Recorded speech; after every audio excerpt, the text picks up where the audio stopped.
The former Green Bay Packers wide receiver and first ever player union president, Billy Houghton, has passed away, according to the National Football League Players Association. Houghton, who was 95, died Monday in Houston after a long and lucky life, according to the Bradshaw Carter Funeral Home obituary. The cause of death was not revealed. The Texas native was considered a pioneer of the NFLPA in its early days, representing the Packers in the organization's first board meeting, according to the Players Union. He was later selected as the NFLPA's first player president in 1958, where he had an impactful 2-year stint, according to the union. "We are deeply saddened by the passing of Billy Houghton," the NFLPA said in a statement on Friday. "He served as a central figure in the formation of the NFLPA and a pivotal pioneer for player rights. Because of Billy's advocacy as the union's first president, today's player members have a pension plan, disability coverage, and most importantly, a voice of their own in the game and business of football." Houghton had a prolific playing career as well. The Packers selected him in the second round of the 1952 player draft and was the first ever wide receiver to score a receiving touchdown at historic Lambeau Field, then known as City Stadium, per the Packers. His talent produced record-breaking stats. When he stepped away from football, he held NFL records for most career receptions and receiving yards, according to the Packers. He still owns the team record for most receiving yards in a single game, hauling in 7 catches for 257 yards versus the Rams in 1957. In 1959, Houghton was traded to the Cleveland Browns, where he played for 1 season.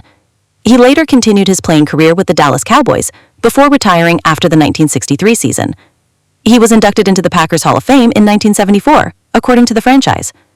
Houghton is survived by his 3 children, Corinne, Kimberly, and William, his sister Sylvia Baker, and other extended family, according to the Bradshaw Carter obituary. Arriving in the Swedish city of Gothenburg, triple jumper Jonathan Edwards made an unlikely purchase in duty-free. He decided to pick up a pair of sunglasses, not for sunning himself on the city's ample and attractive coastline, but because he wanted them for the upcoming World Championships, the biggest event on the track and field calendar that year. Edwards was terrified, and the glasses, he reasoned, would mask that fear from his other competitors. "I thought I could easily not win," recalls Edwards, who entered the 1995 World Championships in the form of his life. "The potential was there for me not to win, and that would be a disaster, even though I jumped so well throughout the year." He didn't have to worry. Edwards broke his own world record twice on that day, jumping a gargantuan 18 meters and 29 centimeters, slightly over 60 feet, with his second attempt. His next closest rival, Bermuda's Brian Wellman, couldn't get within half a meter, 1.64 feet. Thursday marks exactly 30 years since Edwards hopped, skipped, and jumped his way into the history books, making it one of track and field's longest-standing records. Only American Christian Taylor has come within 10 centimeters, about 3.94 inches of the record since then, and only 8 athletes in history have jumped beyond 18 meters, roughly 59.05 feet. Edwards rarely tires of watching back footage of the feat. His electric speed down the runway, the bounding strides of his jumping action, and the enormous final vault into the sandpit.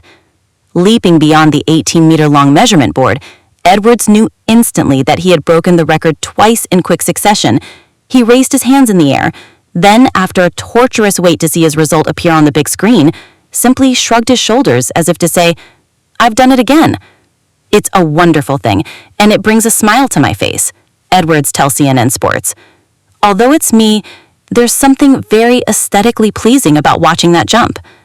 To hold a world record, to do something better than anybody else has done in the history of the world, it's remarkable," he adds.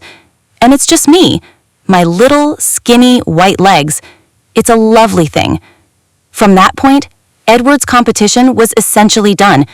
He had become the first man to jump beyond 18 meters with his opening attempt, then the first to pass 60 feet, 18.288 meters, with his second.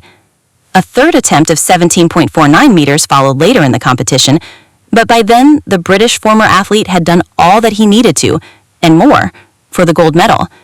In hindsight, he believes that the first world record paved the way for another. "I still maintained that sort of heightened sense of readiness for that second jump," he says. "It was about grasping that moment and enjoying it, and not feeling scared stiff about the thought of it going wrong, but rather trying to do something that was just remarkable and enjoying the moment."